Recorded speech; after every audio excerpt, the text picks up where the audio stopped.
Hello, my fellow geeks. This is Vishal Mehra, and you are listening to episode number 70 of the Indian AvGeek. To understand how a true global mega hub works, we are heading across the Atlantic today. Joining us on the show is a leader who pilots one of the busiest, most interconnected aviation gateways on the planet. Chris McLaughlin, the CEO of Dallas Fort Worth International Airport, is on the show. In just 11 days from when this episode drops, the FIFA World Cup kicks off, and Dallas is its single biggest venue, hosting 9 matches, including a semi final. Today, we are diving deep into mega hub economics, passenger experience at scale, and what the evolving global landscape means for connectivity. Chris, a very warm welcome to the Indian AvGeek. Hi there, it's great to be here. Pleasure to have you on the show, Chris. How did you and aviation happen? Yeah, I mean, it's actually been quite a journey. It's been about 25, 26 years or so now. It actually happened a little bit happenstance. I was in my late 20s looking for a career change and found a seasonal job on a ramp in the mountains of Aspen, Colorado, and started what I thought was going to be a temporary venture into aviation. And 25 years later, I've worked for the airlines. I then moved to the TSA, where I ran security operations across the United States. Then spent a little bit of time in with a couple startups building security technology, and then finally made my way to airports. First in Denver, Colorado, as the chief operating officer, and then down here at DFW, first as the chief operating officer. And I've been the CEO now for just about a year. Fantastic. How does it feel to be the CEO of one of the world's biggest and busiest airports? Well, I'm not going to lie, it's absolutely a dream job. This is something that, again, I just talked about my 25-year journey. About 12 years ago, maybe 13, I determined that I really felt that the best fit for me in aviation was to lead a large airport. And I felt that way because airports, in my mind, truly represent the epicenter of this incredible industry that I get to participate in because of our unique geographical location, our physical location in an industry that really is about metal flying everywhere. We represent kind of solid ground, and in doing that, we can play a pivotal role in the coordination with federal entities, with our aviation partners, with our local stakeholders. So it's an amazing opportunity, and at DFW, it's a chance to really drive a regional economy forward. We are the economic engine of our region, contributing about $78 billion a year in gross domestic product, supporting about 684,000 jobs across North Texas. And so it's both a true honor and very humbling to be in this role. And I take it very seriously. My role serving our community is something that I hold very near and dear to my heart, and something that I think about from the time I wake up until the time I go to sleep at night. Incredible numbers, Chris. You were in Mumbai a couple of months back, attending an event, and of course, I'm sure actively courting Air India for a non-stop Delhi Dallas service. It's been in discussions for a while now. You've called Delhi more viable than Mumbai on stage length, but you've also acknowledged strong passenger demand from Mumbai. What does the business case for a Delhi Dallas non-stop actually look like?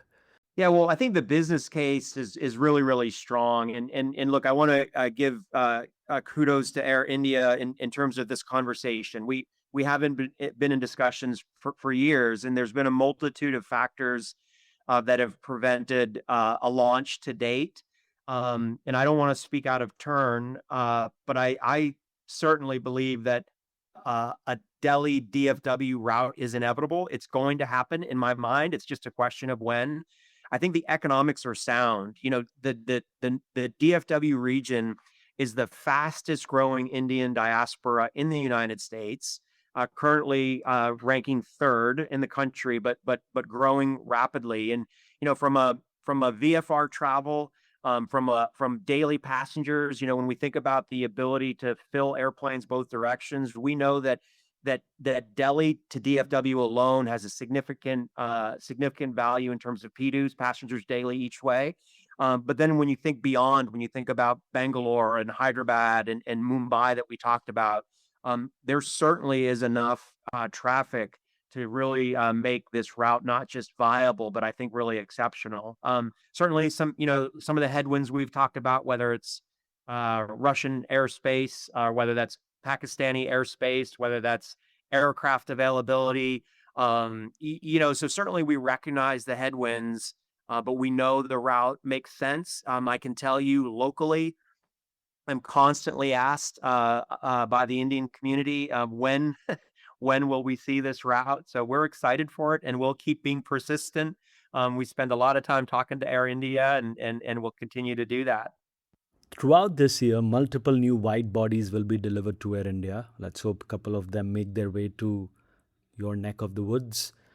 The route was DGC approved for Dallas in late 2024, yet the route vanished from the 25-26 schedule. From an airport's perspective, what's the last mile hurdle for a carrier like Air India? Is it purely a wide body aircraft availability issue on their end, or are there any specific incentives or operational constraints at DFW? Maybe it's to do with the airspace restrictions we have that makes the ultra long haul economics difficult right now. Yeah, no, I mean it's a good question, and I don't want to be I don't want to be like arrogant about the answer, but I really, really do think I used the word intentionally earlier, inevitable. I absolutely believe this route is inevitable. So, I mean, because of the growth of the Indian diaspora here in North Texas, and I don't see that slowing down. I think that's going to continue. North Texas is an amazing place in terms of what's happening here. We're seeing incredible growth in pharma, incredible growth in the financial sector. This region is the fastest growing metroplex in the entire United States, irrespective of India. But then again, as we talk about that Indian population in particular, we know that this region supports the flight. We know that the aircraft that you're talking about is the right aircraft for the market. I mean, right now, right, Air India is primarily a 777 fleet. Moving to the A350-1000 is a much better aircraft for this market, for the stage length, I should say. And so we're excited for that, and we believe that as Air India gets aircraft on board, they'll rebuild their U.S. market. I'm sure you've seen, it's not just DFW; they've also pulled down flying in other locations, and I think their current requirements related to Pakistan even mean that it's not even easy for them to hit some of their other markets in the U.S. right now. So, we're patient, we're confident, but I don't think in this case it's a last mile issue with the airport. We've launched significant long haul service in the last year and a half to Hong Kong, to Taipei. Next month, we'll launch service to Amman, Jordan.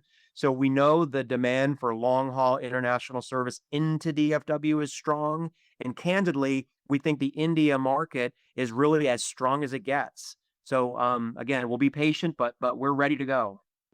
DFW is synonymous with One World, the home of American Airlines. If Air India lands here, they're essentially on an island without domestic feed.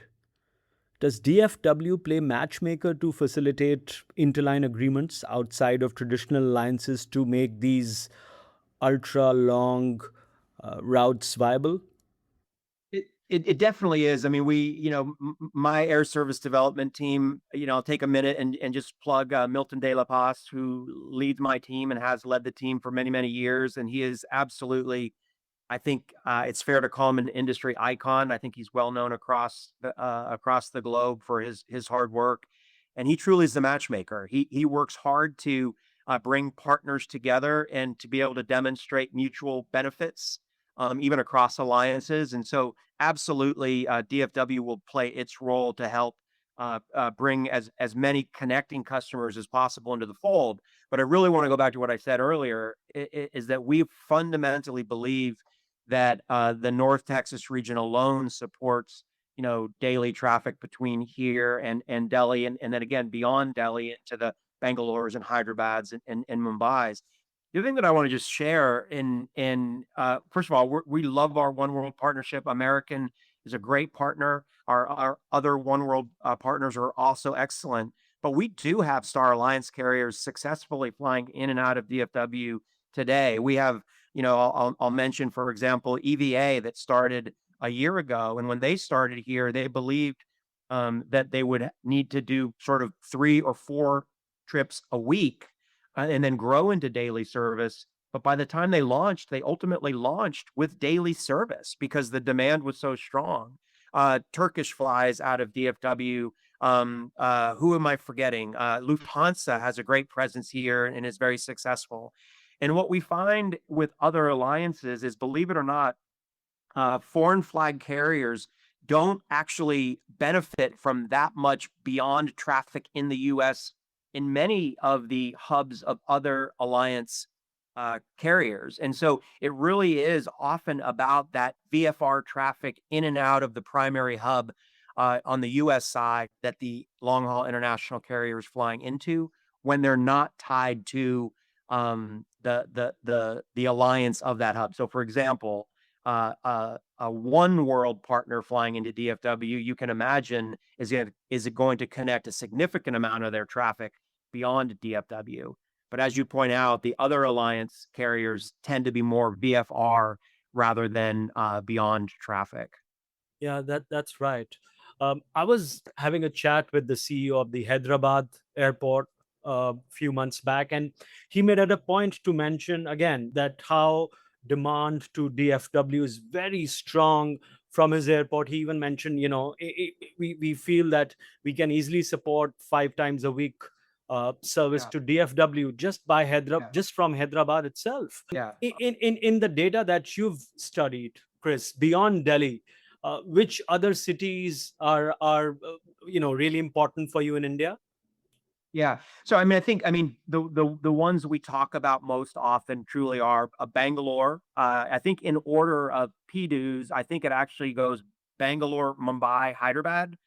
But I might have my order mixed up there. But those 3 cities beyond Delhi, each one of them generates a significant numbers. I assume that people listening to your podcast get the term PDUs, but passengers daily each way, the number of people getting on airplanes.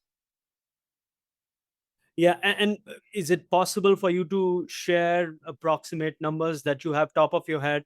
How many PDUs you'll be getting from Delhi or Bangalore for that matter? Yeah, and I don't want to get the number wrong, and I was just looking up the other day, but I would tell you that there are enough PDUs between the 4 cities to more than fill an A350 1000 on a daily basis. The split, Delhi is still the most significant, and then the following 3, again, I'll get the number wrong, but we're not talking about teens. We're talking about, many more than 50 PDUs a day per city. Yeah. And that's 400 plus seats in a 3 class config. That's Yeah. considerable demand. Yeah. Fantastic. Yeah. No, adding to it, then obviously we always think about the value that belly cargo plays as well. And we know the demand out of India is significant. Now, obviously, we're concerned about payload, right? So there's the balance between what we want to put on the airplane and what we can without taking a weight penalty. But we think that balances the equation and is important in terms of the economics of the flight as well. You are simultaneously quoting legacy carriers and LCCs testing long haul and as well as cargo specialists. How does your airline development pitch actually change, Chris, depending on who's in the room? And where does a carrier like Air India sit on that spectrum? Yeah. Interestingly, so clearly there's a big difference between our pitch related to cargo and our pitch related to passengers. I mean, that's a total the math and the science is totally different there. When it comes to sort of passenger carriers, um, we I would say the difference is more around narrow body, wide body, and long haul versus short haul. In within the U.S., our pitch is pretty much consistent across. We believe that DFW offers something for all types of carriers, from the ultra low cost through the legacies. When it comes to the long haul international, certainly our focus is really about the carriers who are going to those top destinations that can support um, hopefully daily activity, often starting with less than daily, 3 times a week, 4 times a week, growing into daily. Um, uh, Whereas the ultra low cost carrier is all about aircraft utilization, how quickly can they turn the airplane and keep it moving. We do see a lot of ultra low cost service from Mexico, as an example, narrow body fleets coming into DFW, and candidly, the demand is quite strong from those markets into DFW. From a long haul perspective, we haven't seen as much ULCC interest, and as you indicated, this is a tough time to think long haul flying for ULCCs in general, I think. Before we move forward, here's a little reminder for you, dear listener. Do press follow, subscribe, like, whatever you have on the podcast app of your choice. It helps a lot. Back to Chris now. Cargo's economic impact at DFW has doubled from $20 billion to $42 billion annually. Now, more than 50% of airports' regional contribution. For an India DFW route, how significant is belly cargo in making the economics work, particularly for high value sectors like tech and biosciences? Yeah, I mean, we do think it's significant in terms of, I mean, even though it's only incremental, those small increments have a big effect on the profitability of the flight. Here's how we think about it, especially on long hauls, where we find the most benefit. It's not rocket science. Where we find the most benefit is high value, low density, right? So e-commerce, as an example, has been uh, very big for us. Certainly, we've taken a hit on the China side recently from an e-commerce perspective, but we're seeing a bounce back from places like Taiwan with regard to e-commerce. Pharma is really interesting for us. Not so much from the Indian market, but perishables help us a lot from a low weight, high value. Um, those types of products are really our sort of target audience. You've mentioned this already, Chris, but I'll repeat it. North Texas has one of the fastest growing Indian diaspora communities in the US. Right now, a lot of that high yield traffic connects through Dubai or Doha, sometimes even Istanbul, all those Middle East hubs. What is your active strategy to become the preferred gateway for that market, particularly in your dialogue with Indian aviation authorities and airline leadership? I'm also keen to know, do you guys also interact with MOCA or DGCA? So we don't, I mean, especially with a mature kind of market and airlines like India, we don't actually generally engage with the government authorities. If an airline ever needed us to, we certainly would, but we haven't had that need. Our work is more on the U.S. side, making sure that we've worked with our U.S. Customs and Border Protection on landing rights and timing of flights to make sure that whether it's people or cargo, that customs has the personnel to handle those flights, when they're on the ground. One, that we can gate them, and two, that there's the right amount of personnel to handle them. But we don't do that much with international governments. Now, there's an exception to that, which is the U.S. right now is engaged in this pilot called One Stop Security. It's a pilot program between London Heathrow and DFW, and London Heathrow and Atlanta right now, which did require significant negotiation with the UK government, which we were intimately involved with to build this bilateral agreement. And this is a fascinating pilot that allows customers traveling both directions to quickly and seamlessly process through the customs portion and then bypass physical screening from, in the US, what would be TSA. In the UK would be their contract screeners. So that type of sort of new and nuanced approach to the way we facilitate passenger movement absolutely required intimate discussions with other government agencies. But generally speaking, we work with the U.S. government, and the U.S. government then works with the other governments. Got it. American Airlines is in the midst of a wide ranging product improvement cycle, and they account for the vast majority of your traffic. While they are launching new routes to Athens and Zurich this summer, they've been cautious about direct India service. Have you discussed with them about starting an India route? Yeah, well, and I would the answer is yes, but I would flip it and say not from American, from us to American. So we obviously are always talking with American and all of our partners, but as you have mentioned earlier, American is 82% of our business here at DFW.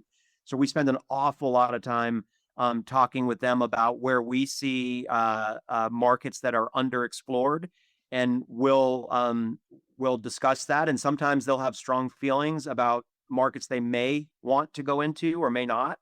And in the case of India right now, I don't believe there's strong interest from American. But I don't know that with certainty. I mean, airlines are constantly evaluating their next best, most viable location, and it's possible that they are considering something, but I'm not aware of it. I would hazard a guess that Russian overflight restrictions have a role to play there. What does a healthy airport anchor carrier relationship look like, Chris, between you and American Airlines?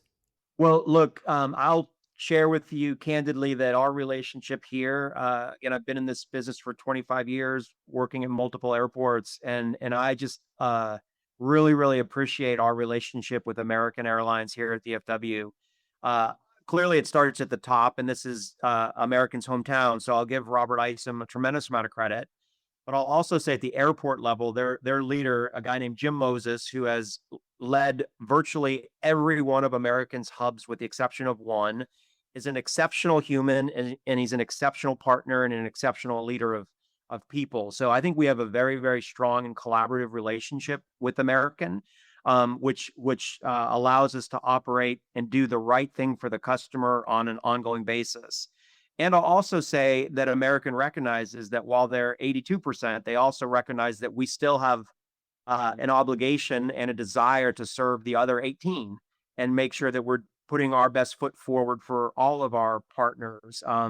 And so we engage regularly. I'm personally meeting tomorrow, or maybe it's on Thursday, with all of our airline station managers here at DFW, just to make sure that I'm hearing personally from them what concerns they might have and how we can meet their needs better.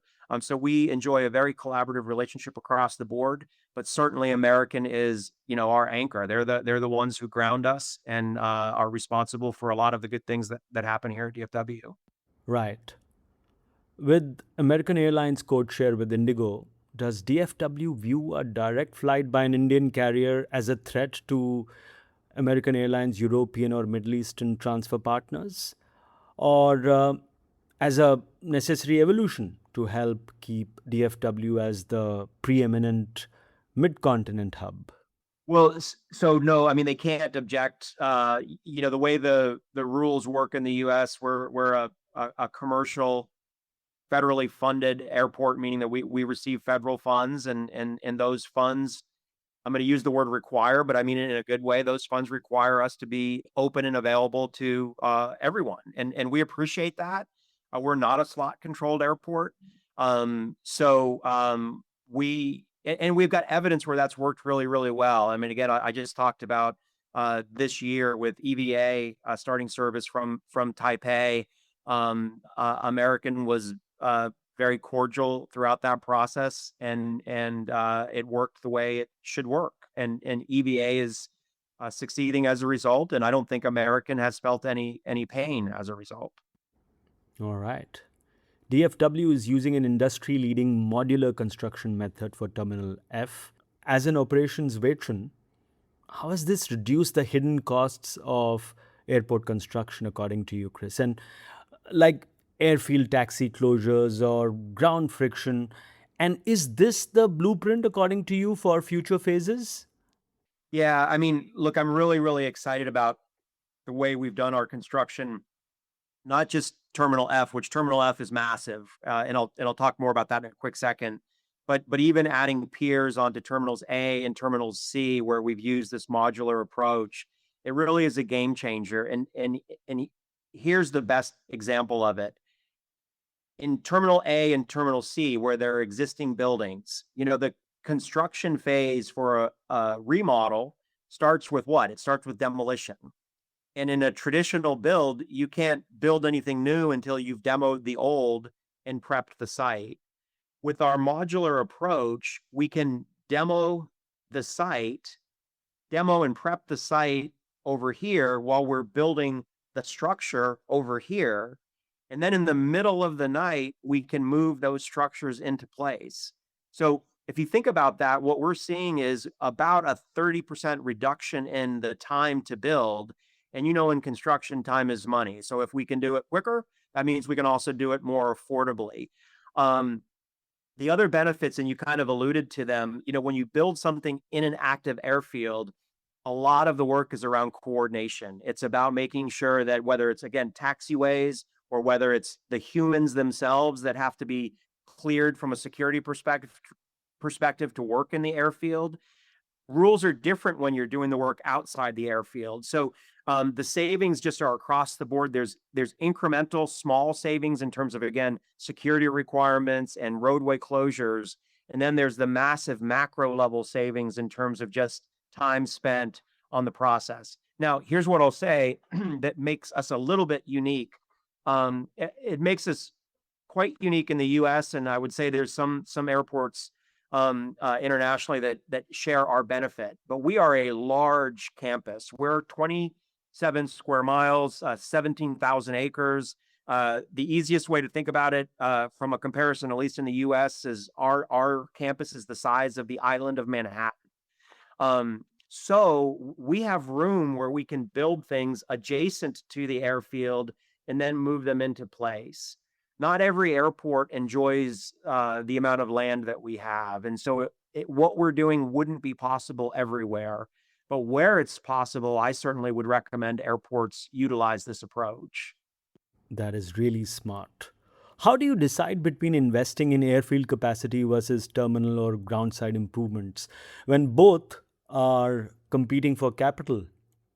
Well, so one way to look at it would be to say they're competing for capital. Another way to look at it would be you can't have one without the other. So we really, with our capital program, it is a balanced program across, the buildings, the new buildings, across the airfield, runways and taxiways, and then our landside infrastructure, including our roadway system, our trains, all the infrastructure that ties the buildings together. How do you get humans and bags from one building to another?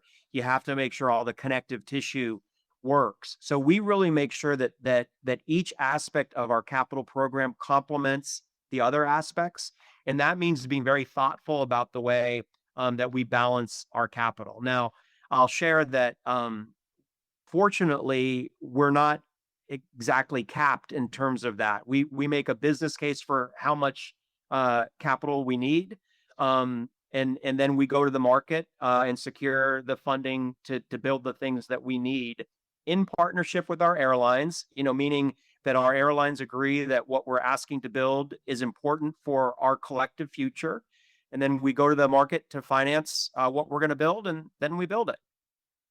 You have projected 100 million annual passengers by 2030, Chris. Terminal F adds 15 gates initially, and I think by the end of the entire process, about 31. But we have seen hubs like Atlanta and Chicago struggle with terminal fatigue. How are you ensuring that Terminal F does not just add capacity, but specifically caters to the long haul international traveler who currently prefers the ease of the Middle Eastern transit hubs? Great question, and I'm really excited about kind of what we're doing. So let me start with Terminal F and say this: Terminal F, which will be fully open in 2030. So we'll open this coming summer, 2027. In the early part of the summer, we'll open with 10 gates. Late summer, we'll add 5 more, so we'll have 15 gates. And then by 2030, we'll have a total of 31 gates. 8 of those gates will be wide body international capable. We will have our own standalone federal inspection station, so our own customs station in Terminal F, separate from what we already have in our existing Terminal D. Here's kind of the pivot. Terminal F will be solely occupied by American Airlines and potentially some One World partners if that fits into the scheduling. What it will mean, though, is that will open up additional wide body gates in our existing Terminal D, which is our existing international facility, which is a fabulous facility that I would argue competes with any airport across the globe. Now, to future-proof that facility, we're currently in the process of building out 4 additional lounges. So we will, by the end of this summer, have 200,000 square feet of lounge space at DFW. About just over half of that will be American Airlines lounges, and the other half will be lounges like a Chase Sapphire lounge that is opening in the very near future, a Plaza Premium First Class lounge, which we're actually doing their ribbon cutting today on. Centurion is redoing their lounge. American Express Centurion is redoing their lounge. And then we're opening a brand new private suites lounge here in the early part of June. So we will have a fabulous suite of offerings for all of our customers who are transiting through DFW that I think will rival any airport across the globe, both for American Airlines passengers. By the way, F will have a new flagship lounge in it for those American customers and our other airline passengers.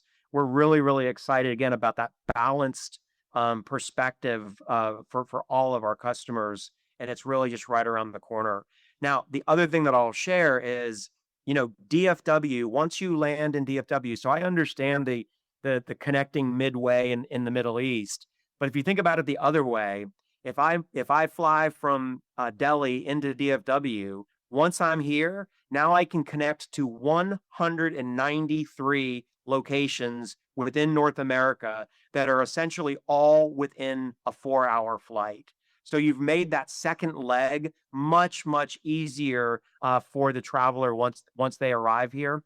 DFW is the best connected airport in the United States, with reach into Canada, into Mexico, to Hawaii, and again across every airport, every significant airport in the continental United States. Well, that's certainly another logical way to look at it. North Texas is becoming a significant hub for AI infrastructure and semiconductor R&D, mirroring what India is trying to build through its semiconductor mission. Is DFW's cargo strategy evolving to create a dedicated high-value tech corridor? And how does that open opportunities for Indian freight? We think that is an absolute play for us. We're seeing a tremendous uptick in server racks coming from Asia, from Taiwan in particular, into North Texas. And then we believe that there's an opportunity for backhaul traffic to Asia for other components that need to be built into those racks. So we think the high tech sector is really important. If there's a natural corridor that can be created, we're also really big on pharma. India produces a tremendous amount of pharmaceuticals that are consumed here in the U.S., and we think that's a natural opportunity for us as well out of that region. Ocean freight volatility has been accelerating modal shifts to air. What specific verticals, whether it's pharma or textiles or perishables, are you seeing that shift most in Indian origin cargo? And how is DFW positioning to capture it? So it would be, I certainly haven't seen anything that I could measure at this point in terms of impact. And I would also say that there's enough other variables in play that it would be hard to definitively call that out for us. I think a city that is more of a seaport, an LAX, a Miami might see a larger impact than we are because we're inland potentially. You helped launch TSA PreCheck earlier in your career. Looking at the current bottlenecks in international arrivals at DFW, do you envision a future where PreCheck style biometrics could eliminate the physical passport check for arriving international passengers entirely by 2030, Chris? And, when you were in India a couple of months back, did you happen to see what we are trying to do with DigiYatra technology? Yeah, I really do. So I did have a chance. So DigiYatra, if I'm saying it correctly, has been domestic only for from until I think just recently. Maybe you're starting an international pilot with it. Um, and I think that biometrics certainly represent the way of the future. I think in the U.S. There's a couple of things that are happening right now. One is on the pre-check side, TSA is endorsing this thing that they're calling, touchless pre-check, where if you enroll and you opt in with your carrier and you provide, for example, some information in advance, like your passport as an example, you can approach the TSA identity check and be immediately recognized without producing any documents or showing your phone or taking your, ID out of your wallet, just using your biometric and that pre-registration. And that process is working very, very, very well. TSA is rolling it out across more and more airports. So that I think is an absolute win.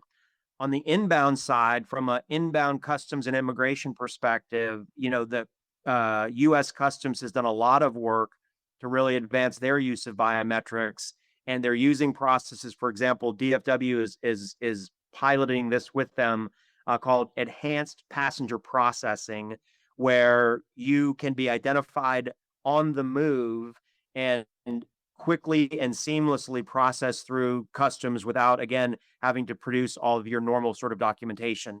Now, right now, that is limited to U.S. citizens, but I suspect that Customs and Border Protection will probably expand that program in the years to come.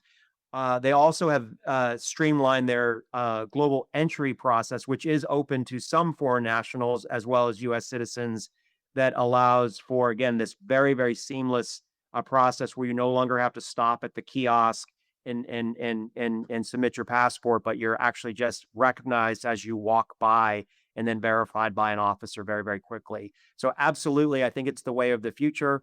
I think it will really facilitate the movement of people through customs. I think the thing that we then have to focus on is making sure that we institute similar processes to allow for the seamless movement of bags so that the bag and the customer can get through in the same time. You've often mentioned the competition between local cities as a driver for DFW's greatness.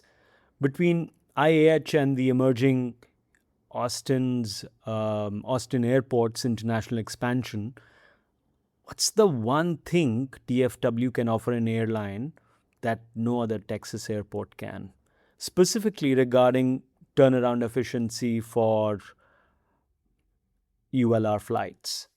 Well, I think the story. I think there's a couple of aspects of the story, and I think it starts with the region itself. It starts with North Texas, which, as I've said, is the fastest growing metroplex in the United States. Right now, we're ranked fourth in the country behind New York, Los Angeles, and Chicago. Many experts believe that by 2030 we will surpass Chicago in terms of the size of our metroplex and become the third largest metroplex in the country, and continuing to grow from there. So just from a local market, we think the argument is pretty sound. Then when you think about not just how many people live here, but the types of people, the people that are traveling, the 200 plus companies that have moved their headquarters to North Texas in the last several years, the 20 of those being Fortune 500 companies. And we see consistently the financial sector is moving more and more from New York to North Texas, and people are choosing North Texas for a reason. So one, we think the local market is incredibly supportive. Two, we really like to talk to carriers about, again, especially for non-one world carriers, we like to talk to them about the success that other non-one world carriers have had in North Texas. That that even though they won't see a tremendous amount of beyond traffic from us if they're non-one world, the reality is they're not seeing it in the Houstons, they're not seeing it in the Austins, they're not seeing it in the other major airlines, second tier hubs. They're also largely a VFR market, even in those other Texas cities. So if you're VFR anyway, why not come to DFW where you have better connecting options, where you have a healthy and robust and growing economy, where companies are moving in. It just is a winning combination of, again, the local market, the economy, and our ability to connect those that want to connect anywhere in the US in less than 4 hours. No other airport in Texas can say that. Can you walk us through your approach to slot allocation for new long haul services and how you work with airlines on timing and frequency? Yeah. So we're not a slot controlled airport, but we certainly are a capacity constrained airport. That's why we're adding 20% capacity to our gates. So we like most airports do that are not slot controlled. We have a set of rules that govern how we allocate gates based on international service, based on wide body versus narrow body, based on number of passengers, based on frequency, and a number of those factors. Those weight how we allocate our non-preferential gates. Now, in a case like American, where they have a large number of preferential gates, as long as they're using them in accordance with our rules in terms of number of operations per day, that kind of thing, then they have full utilization of their gates. We can still request the use of one of their gates during an off-peak period if a carrier needs it, and we often work with them to swap and ensure that if we've got a gate they need, we work with them and vice versa when they've got one that we need. For our board controlled gates, we follow this formula, and where there are conflicts, we try to work with the carriers to make slight adjustments in their schedule, maybe 15 minutes here or 15 minutes there. And then we work with our Customs and Border Protection to ensure that our hours of operation line up with the flight demands. Now, that isn't always perfect. We're not always able to perfectly accommodate that, but we did just recently work with Customs to extend their hours of operation to make it easier for some of our long haul carriers, especially those heading to Asia and somewhat to the Middle East, depart at the time of day that makes the most sense for them out of DFW. In one of my last episodes, I was having a chat with Addison Schconland from Air Insight and Thomas Yeager from CH Aviation, and we were just talking about the future of aircraft technology, right? And what JetZero is trying to do with their blended wing came up. Yeah. The discussion actually started with Chris, talking about how when A380 was introduced in the market, airports around the world had to invest in infra upgrade, right? Because those gates that time couldn't handle a code F compliance. Many of those gates couldn't handle it, so they had to invest for A380. But of course, the A380 had the might of Airbus behind it. So even if you did not have an Airbus aircraft or on an A380 till then, rather, pardon me, you had the 330s, you had the 320s, you in some cases you had the 310s serving the airport. So the airport knew about Airbus, right? In this case, coming to JetZero, completely new manufacturer of aircraft, absolutely new technology, very exciting, might I add. Yeah. But so I have a couple of questions for you. One, Yeah. what do you think about it? Yeah. About JetZero's aircraft, and number two, if we go by their timeline, about 7 to 8 years or so, we'll see the first JetZero aircraft flying commercially. Do you think airports would be willing to invest for their infra upgrade? Because that would require a completely different sort of gates and sizes and runways and so on and so forth. even taxiways Yeah. for that matter. Yeah. Yeah. Well, let me start by saying, I mean, it's beautiful, right? I mean, the aircraft, it looks amazing, and the promise I think is really exciting. The fuel savings, I mean, all the benefits check a lot of boxes, so it's super exciting.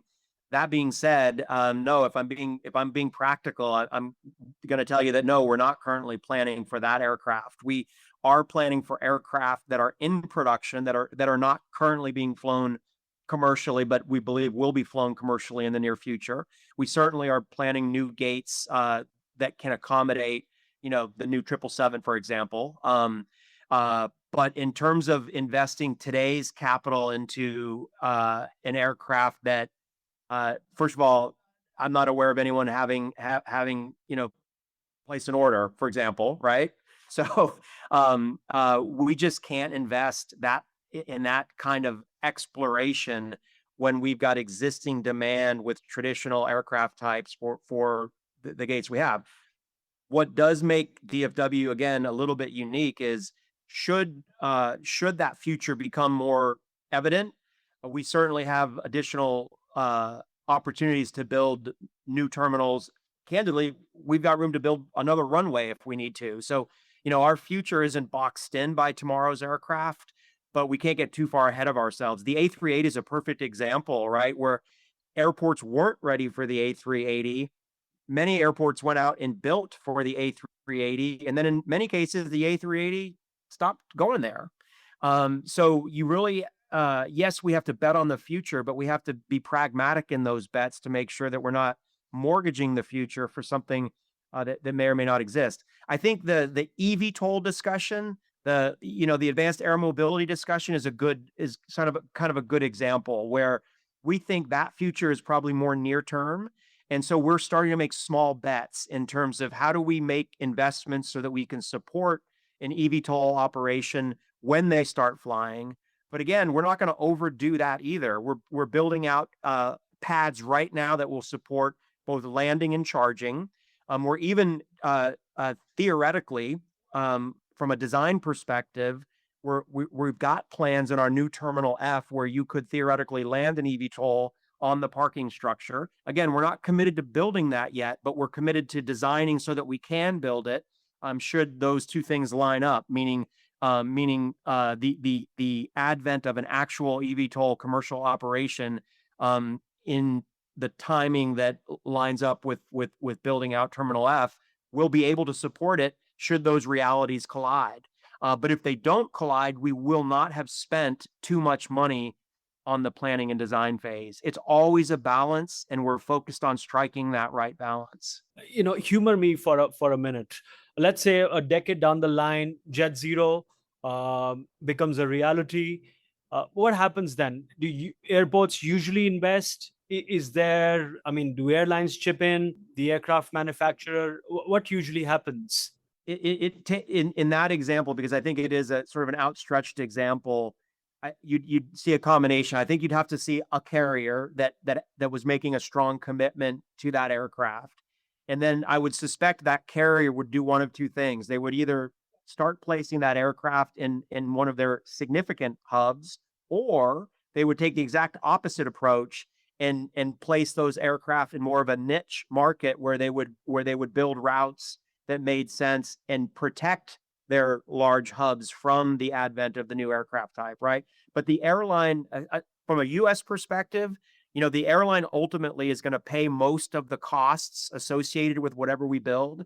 So if they're not writing checks for the airplanes, they're not going to want us investing in the infrastructure. I can promise you that. What keeps you up at night more? Will it be a 25-minute delay, let's say, on an American Airlines domestic bank, or a 2-hour delay on an international ULR flight, like a potential AI arrival? It's a good question. Operationally, right? I mean, we operate just around 2,100 flights a day. Most of those are narrow body domestic flights. So certainly, if you delay a whole bank by 25 minutes, you're actually probably delaying more people than that long haul international. But I have to tell you, having just flown back a few weeks ago from the Middle East. Long haul flights are long, and adding 2 hours to them is difficult. And if you see a diversion or something else, it's even harder for those customers. So we really, really, really work hard to protect the arrival experience of that long haul international, because we know that length of a flight takes a toll on the human body, and we want to try to protect that. So I would say, if I was gonna, I don't know that I answered the question. I would say significant disruption to a long haul flight would concern me more than an entire bank being delayed 25 minutes. We'll recover from a bank being delayed 25 minutes. If I could add just a plug for my airline partner, American has just reconfigured their bank structure at DFW, going to a 13 bank structure from what was a 9 bank structure. And in doing that, they've also de-peaked those banks, which I think makes that 25-minute delay much less likely than it would have been just a week ago. What region of the world, Chris, are you most actively working to connect that you don't currently serve nonstop, apart from India? Oh, that was going to say, that's such an easy question. No, I mean,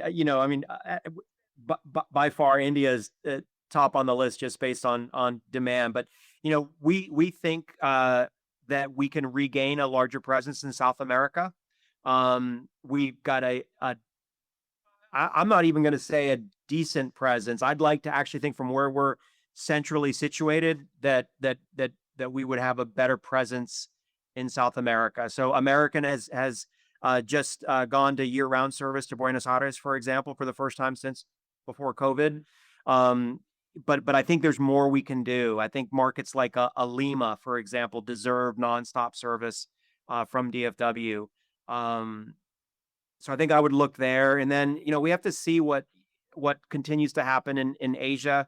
Our for all the reasons that we all understand, but our China service is not what it used to be. We certainly would like to see that rebound, but we understand kind of where the world is right now. But that's still an important market for us long term. What's your single biggest strategic priority for DFW over the next 5 years? And how will you measure success?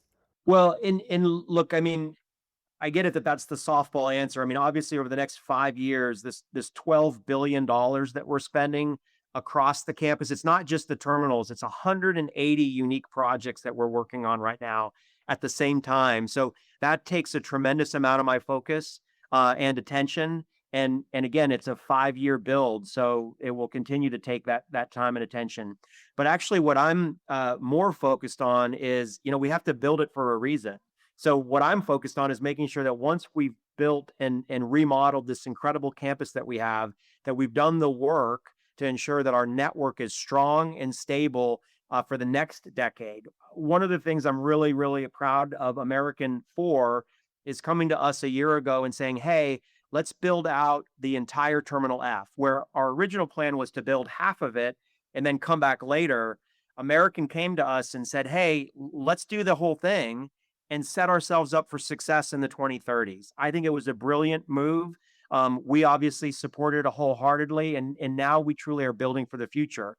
But that means we also have to foster and cultivate that demand, so that we have the aircraft to fill those gates in the future. By the way, I believe we do. I believe that every gate that we're building will be occupied on the day we open, on the day that we open each of them sequentially. I think the demand is that strong. I'm not going to ask you your favorite airline, no. But do you have a favorite airport, Chris? And if there's something you'd like to borrow from that airport for DFW? Boy, there are some incredible airports being built, around the globe. And there are several that I could mention that are well known. The one that I just spent quite a bit of time in, and some of that time was definitely not intentional, but I happened to be flying back from India through Doha uh, on February 28th, right? So I've spent quite a bit of time in Doha, And it's an amazing airport. They've done such a great job. Every aspect from the functionality to the aesthetics, you just feel very welcome and calm in that space. And even during a chaotic time when I was there, you still felt that sense of calm. So Doha is one that really jumps out to me. For very different reasons. Uh, and I know not everyone feels this way, but I love Heathrow. I'm a big Heathrow fan. I think that they've been doing a good job for a very long time under a complex set of scenarios, right? Arguably, they don't have enough runways, but yet they keep putting out a good product, and I think they demonstrate year in and year out the need to innovate and adapt and succeed within the constraints they have. I think there's a lot to be learned from them. And then I love some of the smaller airports. There's a great feeling when you get off an airplane in an open air environment in the mountains of Colorado or on the beach in Santa Barbara. And finally, do you have any recommendations for books or podcasts for our listeners? But I just read a great book written by the lead economist for BCG, Boston Consulting Group, that really talks about macroeconomic impacts. And he goes into great deal giving us all a reason to remain calm in the storm, right? That we've got these shocks and these crises, and there's one other word in the title, that continually pop up and impact us. But globally, if we stay focused on the macro level, we should have confidence that net we're doing the right things and moving the right direction. Well, my best wishes to you, Chris, and to your team in making sure all of that happens. Thank you very much. Wonderful discussion. Thank you very much. I appreciate it. Have a good day. What a moment to have this conversation. DFW is days away from arguably the most demanding operational stress test any airport in North America will face this decade. 9 World Cup matches, a semi-final in July, a $12 billion bill running in parallel, and a target of 100 million passengers by 2030. The ambition is staggering, and the discipline behind it is even more impressive.